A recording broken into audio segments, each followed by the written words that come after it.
Am I planning on using it? Is short We have not talked. We have not talked to Dominion Resources. Okay. Oh, but you know about Dominion Resources. Okay, we have a question over here for Captain Nette.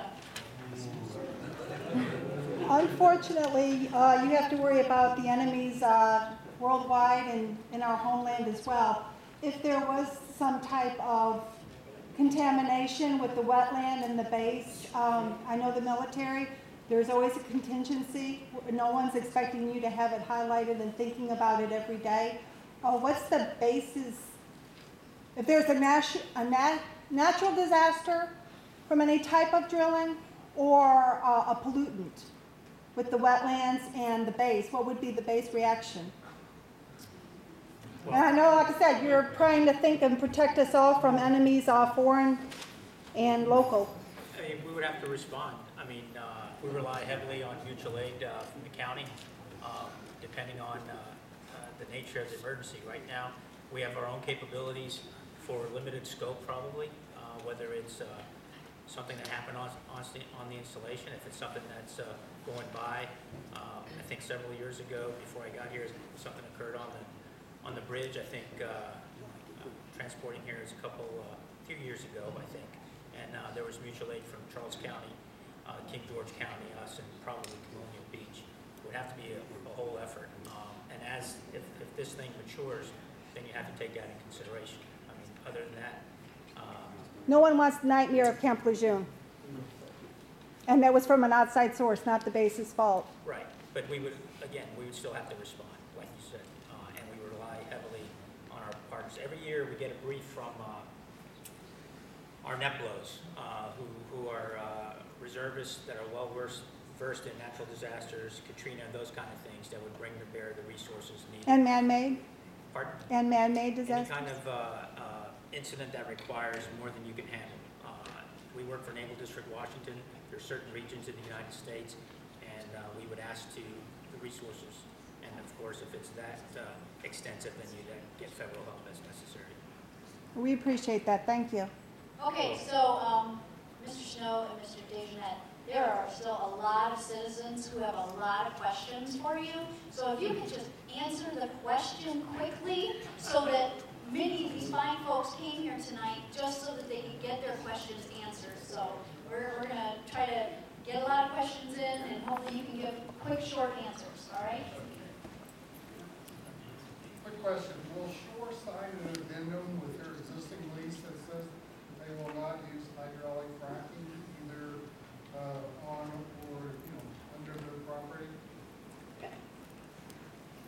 Can you want to answer that? I really don't know that. I mean, I apologize. I'm a landman. My training is to do courthouse searches to make sure that we've got the property properly identified and that and the right to lease it. And so, as the letter from our president said, we are planning to have some town hall meetings where there will be people who can answer. Our geologists will be there, the president will be there, and there'll be other staff that can answer all of your questions. And I apologize. I happen to be here, and so that was that's why I'm here. And I apologize. I can't give you a definitive answer to that. I'm sorry. So I don't have the authority. I certainly couldn't sign. I can't sign any amendments to any leases. Excuse me, sir. I was just curious. First off, we were at a town hall meeting here before, any representatives from the company here, and it was a representative from another county that had to deal with fracking. And what was presented to us was they basically were trying to get answers as to the whole fracking process to see what goes on with this. And they would go to the company, try to find out what was going on, and for the most part, they were stonewalled. They tried to get, hey, can we check out the site? The request was denied. We're trying dangerous things. Excuse me. Yeah. One second. What I'm getting at is that people that, going to be having the fracking in their site try to find out answers. And it doesn't seem like anybody's really forthcoming. And nobody's really saying that, hey, we're going to be responsible for what exploration. You see on here it says you have a CEO. But you don't have a website, you don't have anything that anybody can look up. You know, what's the history of your company? Nothing. And then we hear that you're saying, well, we're just here, you know, to map out places, and then once we find a place, then we're going to give it over to another company. And then you say, well, we're not going to do hydrofracking, we're doing nitrogen fracking. But when we sell it, you know, that may change. So you're really not giving us many guarantees on anything. And when we're trying to find out answers, we're not getting it. Right. So, I mean, please, you know, I understand, you know, you're here, appreciate you being here, and it must seem like, you know, we're all ganging up on you. But I mean, bottom line, we're just trying to find some answers here. And we're not getting many. And we're not getting very many reassurances either. So, I mean, if the thing is, once you're here, you're here. We can't, you know, can't say, hey, you gotta go. No, I just think that. So, I mean, well, what I'm getting at is that you drill, right? You start drilling. It isn't like, hey, you know, what can you do? All right, nothing's there. If you mess up a single permit, you won't get another. Okay, I understand that. But if, you know, you do everything by the letter of the law, right? And then say, you know, somebody finds something, this company now wants to change from nitrogen to water. It's just, this is what we're all afraid of. Because Well, once I would you're ask you here, to you weigh can't change. the pluses and minuses. There are landowners who have a very big need to have income to hold on to the land. A lot of them. We have over 400 leases in some of them, not very many, some of them a few close. Most of them in Caroline County, where I live. There is no jobs program for Caroline County. There is no reservoir to preserve the aquifer.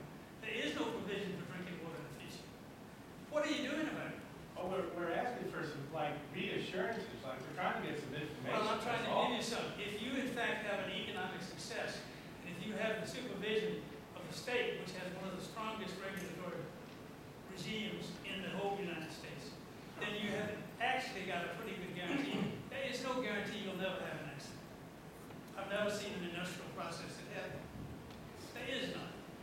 But the 1,800 wells that have been fracked for over 60 years in Virginia, not a single complaint of groundwater or surface water pollution. So why would you deny somebody to go in and tour one of your facilities? To I do don't what? understand that. I was heard that the person from other counties were trying to find out more about the process. Well, that depends on what was going on. It's something, I was at a fracking site one time, and because, you know, and I had a company hard hat on and everything, so I got past security and all this stuff, and I was at this fracking site. And I was, and also this answers another misconception about fracking. I was standing talking to one of the guys, he was from Halliburton, they were all in these red coveralls. And anyway, and I was standing by this thing and looking at it and saying, well, that's really curious, what's that? And he said, well, I wouldn't stand too close to that. That's the fracking tool. What it was is a very long pipe with, and it's not an explosion. They don't have an explosion in the shale formation.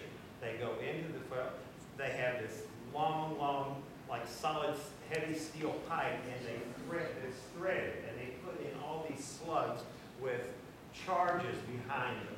And it's something, when somebody pushes the button, it's like, you know, 100 metal slugs going in every direction. And I realized, oh, I really don't want to be standing next to that.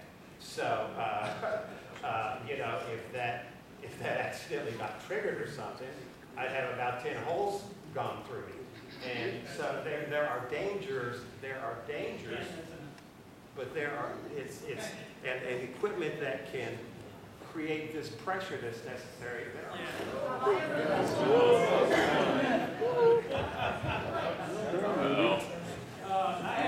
No word from God. We actually drilled over 10 wells and test bores and tails over there.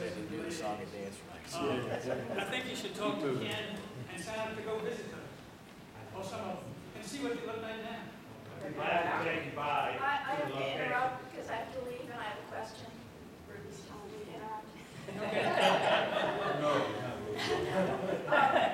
The way you're presenting this gas fracking is like, it's without any possible negative consequences.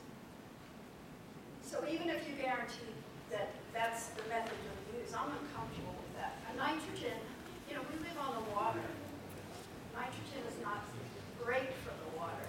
I mean, talk about what happens if nitrogen gets into the aquifer or the bay, and what are the potential negative side effects, All right, I can talk to you briefly. The gas frac, generally speaking, has, just like water, has two outflows. They have the initial outflow where you put it in and there's a rush of oil gas. And it pushes out once you put in the frac stage. And then it has what's called produced. Good, only one for me, I don't know. And that continues throughout several years. It's big in the life of the well. But if you're producing propane, propane is a matter of fact a very valuable resource. You'd be very happy. You'd be glad to have it. I did not need to leave you with the impression that there is no risk to gas. I don't, in fact, I said that.